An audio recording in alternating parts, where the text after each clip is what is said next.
Now I will talk about unproven therapies, therapies that have not been proven to be useful in preventing flu or swine flu. See, be careful when you are using these therapies of unproven value. They may be useful, they may not be useful, we don't know today, but they will not protect you from flu 100%. So don't think because you have taken these you can't get flu. Still, the best strategy is to have contact isolation, that you don't touch things where a flu patient had spread virus. Respiratory isolation, that you are not near anybody who is coughing or who has flu or fever and all those symptoms we talked about. Washing your hands with soap and water, as we talked earlier, few times a day. Maybe using a mask. We will talk about it more.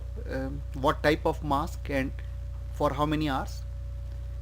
Maybe using a vaccine against flu, which may be not very effective, but in certain cases may be recommended. So once you know that, and once you are following those principles, then you can use these unproven or alternate therapies with certain precautions. The first therapy I will talk about is various types of kadhas and extracts and herbal and Unani and whatever medicine, different type of medicines which are there. None of them have been proven by research to stop flu.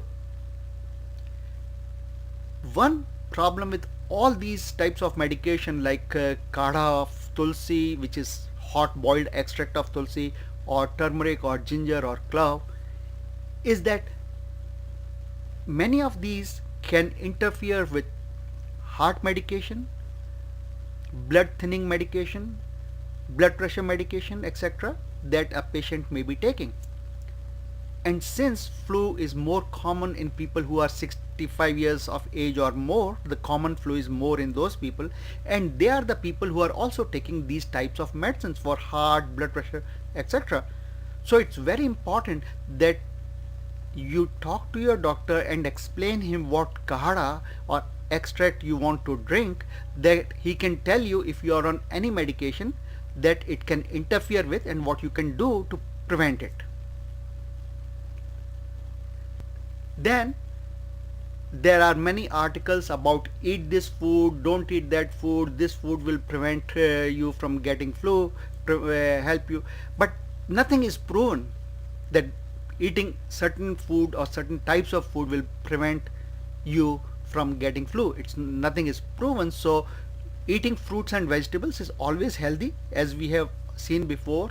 Fruits and vegetables enhance your immunity, general immunity, so no problem eating those.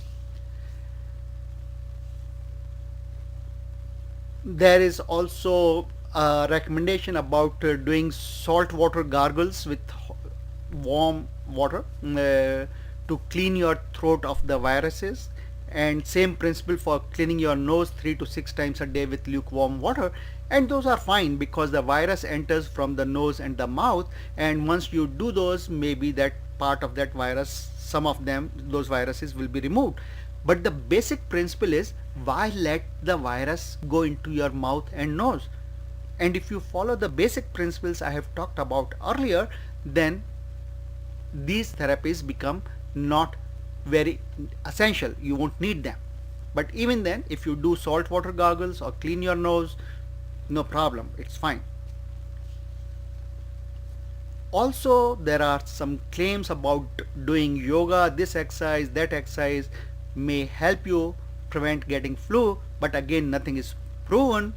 Pranayam is an exercise where you breathe in deep by one nostril and then you breathe out from the other nostril, and you reverse the process in nostrils, and you can learn more about it in my other presentation.